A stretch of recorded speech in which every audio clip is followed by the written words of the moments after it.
ഇനി മഞ്ഞുവീഴ്ചയുടെ കാലമാണ്. ഡിസംബർ മാസം. മഴയുടെ വരവ് നിന്നു എന്ന് കരുതി ഇനി മഞ്ഞായിരിക്കും എന്ന്. അല്ല, മഴയ്ക്കും വരാം. അങ്ങനെ മഴ വന്നു പോയി ഇന്നലെ രാത്രി. ഇത് പാലക്കാട് ജില്ല. ഞങ്ങളുടെ കഥയാണ് ഈ പറഞ്ഞത്. മറ്റു ജില്ലകളിൽ മഴയുണ്ടോയെന്നറിയില്ല. ഉണ്ടെങ്കിലൊന്ന് കമൻറ്റ് ചെയ്തേക്കുക. അങ്ങനെ രാവിലെ എണീറ്റ് വന്നതും ചെടികളിലും പുല്ലുകളിലൊക്കെ ആയിട്ട് മഞ്ഞുതുള്ളികൾ ഇങ്ങനെ നിറഞ്ഞു നിൽക്കുന്നുണ്ടായിരുന്നു. അവയെ തട്ടിത്തഴുകി പോകുന്നു സൂര്യപ്രകാശം. ആ സമയത്ത് ഞാൻ കണ്ടത് വളരെ മനോഹരമായ കാഴ്ചകളാണ്.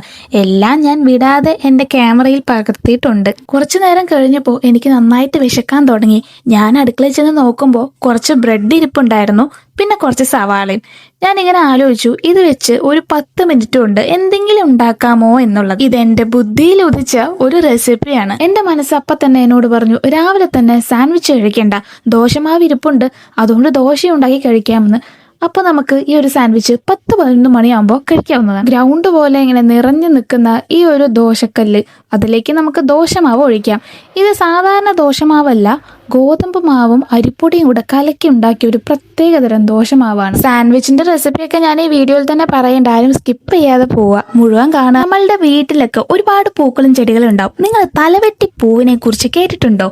അതെ, അങ്ങനെ ഒരു പൂവുണ്ട്. ഈ തലവെട്ടിപ്പൂ എന്നുള്ളൊരു പേര് വരാൻ കാരണം ആ പൂവിനെ പിടിച്ചിട്ട് നമ്മൾ കൈ കൊണ്ടൊന്ന് തട്ടുകയെന്നുണ്ടെങ്കിൽ ആ പൂ പെട്ടെന്ന് തെറിച്ചു പോവും. അതാണ് അതിന് അങ്ങനെ ഒരു പേര് വരാനുള്ള കാരണം. ഒരുപാട് കാര്യങ്ങളും കഥകളും പറയാനുണ്ട്. ഈ ഒരു വീഡിയോ തന്നെ മതിയാവുമോ എന്നുള്ളതാണ് ഞാൻ ഇപ്പൊ ചിന്തിക്കുന്നത്. രാവിലത്തെ കുറെ കാഴ്ചകൾ എന്ന് പറഞ്ഞില്ലേ, അതാണ്. ദേ കണ്ടില്ലേ, എന്ത് ഭംഗിയല്ലേ ഇതിനെയൊക്കെ കാണാൻ. ഇവർക്കറിയോ ഇവരെ കാണാൻ ഇത്രയും ഭംഗിയുണ്ടെന്നുള്ളത്? നമ്മൾ പലരും അങ്ങനെയാണല്ലേ. നമ്മളുടെ ഭംഗി നമ്മൾക്ക് ആസ്വദിക്കാനാവില്ല, പക്ഷെ മറ്റുള്ളവർ പറയുമ്പോൾ നമ്മൾ അത് സ്വീകരിക്കില്ല. എന്റെ ക്യാമറ കണ്ടിട്ടാണ് തോന്നുന്നു ആ വണ്ട് ഒളിച്ചു നിൽക്കുന്നു. വേറൊരാൾ ഇവിടെ ധൈര്യശാലി, ഞാൻ ഫേമസ് ആവട്ടെ എന്നും പറഞ്ഞ് ഒരുപാട് പേര് കാണുന്നുണ്ട് എന്നുള്ളതായിരിക്കും അവരുടെ വിശ്വാസം, അല്ലേ? അങ്ങനെ ആവട്ടെ. ഇനി നമ്മളുടെ റെസിപ്പിയിലോട്ട് പോവാം. കാരണം കുറെ പേര് സ്കിപ്പ് അടിക്കാതെ നിൽക്കുന്നുണ്ടെങ്കിൽ അത് ആ വീഡിയോ കാണാനായിരിക്കും. ആദ്യം അരിഞ്ഞു വെച്ച സവാള അഥവാ വലിയുള്ളി, ഇതിനെ നമ്മൾ വഴറ്റിയെടുക്കുകയാണ് ഫസ്റ്റ് ചെയ്യേണ്ടത്.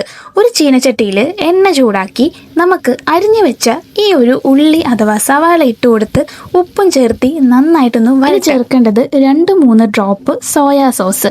ഇനി നിങ്ങൾക്ക് ഇതിൻ്റെ കൂടെ ചില്ലി സോസോ ടൊമാറ്റോ സോസോ വേണമെങ്കിൽ ചേർക്കാം. ഇനി നന്നായിട്ടൊന്ന് ഇളക്കി കൊടുക്കുക. സോയാ സോസ് ഒഴിച്ചത് കൊണ്ട് തന്നെ ചിലപ്പോൾ അടി പിടിക്കാനുള്ള ചാൻസ് ഉണ്ട്. അതിനാണ് നന്നായിട്ട് ഇളക്കി കൊടുക്കുന്നത്. ഇനി 1 ടേബിൾ സ്പൂൺ പാല് നമ്മൾക്ക് ചേർക്കാം. ഓപ്ഷണലാണ്, പക്ഷെ നല്ല ജ്യൂസി ആയിരിക്കും. ഇനി നമ്മൾ ചേർക്കേണ്ടത് മഞ്ഞൾപ്പൊടി, മുളക് പൊടിയാണ്. ഈ ഒരു സവാള നല്ലൊരു ബ്രൗൺ കളർ ആവുന്ന വരെ നന്നായിട്ടൊന്ന് വഴറ്റി കൊടുക്കണം. ഒരുപാട് ബ്രൗൺ കളർ ആയി കഴിഞ്ഞാൽ ഒരു ക്രിസ്പി ടെക്സ്ചർ ഇടയിൽ കൂടെ നമുക്ക് കിട്ടും. അത് നല്ല ടേസ്റ്റ് ആയിരിക്കും. അപ്പോൾ ഇത്രയേ ഉള്ളൂ. ഇനി നമ്മൾക്ക് ഇത് ബ്രെഡിലേക്ക് വെക്കാം. മേലെ കുറച്ച് ഒർഗാനോസ് ഒന്ന് സ്പ്രിങ്കിൾ ചെയ്ത് കൊടുക്കുകയാണെങ്കിൽ സംഗതി റെഡി. ഇതിന്റെ മേലെ ഒരു ബ്രെഡ് കൂടെ വെച്ച് കഴിഞ്ഞാൽ സാൻഡ്വിച്ച് റെഡി. ഇനി നിങ്ങൾക്ക് ഇത് ഇങ്ങനെ തന്നെ കഴിക്കാമെങ്കിൽ അങ്ങനെ തന്നെ കഴിക്കാം. ഇനി അടുത്ത വീഡിയോ ആയിട്ട് വരുന്നതാണ്. ഇഷ്ടമായി കഴിഞ്ഞാൽ ലൈക്ക് ചെയ്യുക, കമന്റ് ചെയ്യുക അഭിപ്രായങ്ങൾ. അപ്പോൾ ബൈ.